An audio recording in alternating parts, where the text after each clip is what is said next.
Cancer healer centre, a new beginning. बुलढाण्याच्या देऊळगाव राजामध्ये कारमध्ये आढळला पोलीस कर्मचाऱ्याचा मृतदेह। ज्ञानेश्वर म्हस्के असं मृत पोलीस कर्मचाऱ्याचं नाव। पोलीस घटनास्थळी दाखल, घातपात असल्याचा संशय।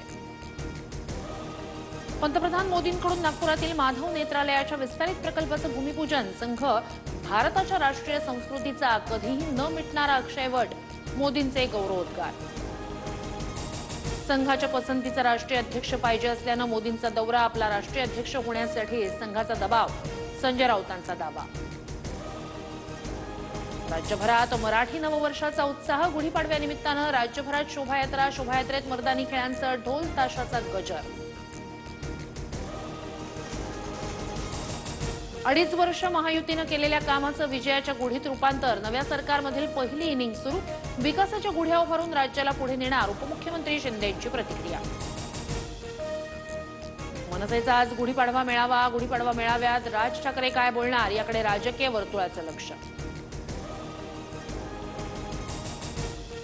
लाडकी बहीण योजना जाहीर केली तेव्हा राज्याच्या तिजोरीवर 43,000 कोटींचा भार आला। तिजोरीवर वाढलेला भार पाहता कर्जमाफीही होणार नाही, अशी माहिती संजय शिरसाट यांची प्रतिक्रिया। कर्जमाफी देऊ शकत नसाल तर अजित पवारांनी राजीनामा द्यावा। महाराष्ट्राच्या जनतेचा वचनभंग केल्यानं नैतिकतेच्या आधारे राजीनामा द्या, संजय राऊतांची टीका।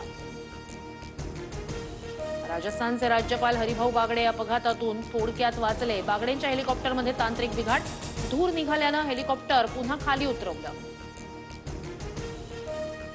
कोल्हापूर जिल्हा सत्र न्यायालयाकडून प्रशांत कोरटकरला न्यायालयीन कोठडी। कोरटकरच्या जामिनासाठी अर्ज दाखल, अर्जावर 1 एप्रिलला सुनावणी। कोरटकरच्या रोल्स रॉयसमुळे मोठा घोटाळा उघडकीस येण्याची शक्यता। महेश मोतेवारच्या गाड्या कोरटकरनं वापरलेली आणि तुषार कलाटीकडे असलेली गाडी जप्तच केली नव्हती, सूत्रांची माहिती। कुणाल कामरा विरोधातील 3 गुन्हे मुंबई पोलिसांकडे वर्ग। उपमुख्यमंत्री शिंदेंवर विडंबनात्मक गाणं सादर केल्याचा कामरावर आरोप। 1 एप्रिलपासून वीज 10% स्वस्त होणार। महावितरण कंपनीच्या प्रस्तावानंतर महाराष्ट्र राज्य वीज नियामक आयोगाकडून वीज दर निश्चितीचे आदेश।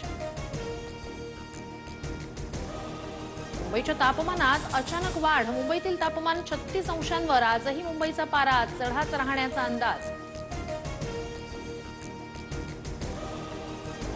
पुण्यात पाणी पुरवठ्याचा प्रश्न गंभीर। अनेक भागात पाणी पुरवठा विस्कळीत। नागरिकांचं थेट राज्य सरकारला साकडं। महाराष्ट्रात पुढील 4 ते 5 दिवस गडगडाटासह वादळी पावसाचा अंदाज। सिंधुदुर्ग, कोल्हापूर, सांगली आणि रत्नागिरीला येलो अलर्ट। 4 ते 5 दिवसात सिंधुदुर्गात काही ठिकाणी पावसाची हजेरी। अवकाळी पावसामुळे कोकणातील बागायतदार चिंतेत। साई भक्तांना 5 लाखापर्यंतचं विमा संरक्षण मिळणार। मात्र दर्शनाला येण्याआधी साई संस्थांच्या अधिकृत वेबसाईटवर नोंदणी करणं बंधनकारक। सैफ अली खान हल्ला प्रकरणातील आरोपीचा जामिनासाठी अर्ज, तसंच खोट्या प्रकरणात गोवल्याचाही आरोप। पंढरपुरात गुढीपाडव्याचा उत्साह। गुढीपाडव्यानिमित्तानं श्री विठ्ठल रुक्मिणी मंदिरात आकर्षक फुलांची सजावट। सजावटीसाठी विविध रंगीबिरंगी देशी विदेशी 2 टन फुलांचा वापर। म्यानमारच्या भूकंपात 1600हून अधिक जणांचा मृत्यू तर 3000हून अधिक जण जखमी। बचाव कार्य युद्धपातळीवर सुरू। महाराष्ट्राची लोकप्रिय वृत्तवाहिनी आता फ्री डिशवर। 1 एप्रिलपासून TV9 मराठी डीडी फ्री डिशवर पाहता येणार। डीडी फ्री डिशच्या प्रेक्षकांना 68 क्रमांकावर TV9 मराठी दिसणार।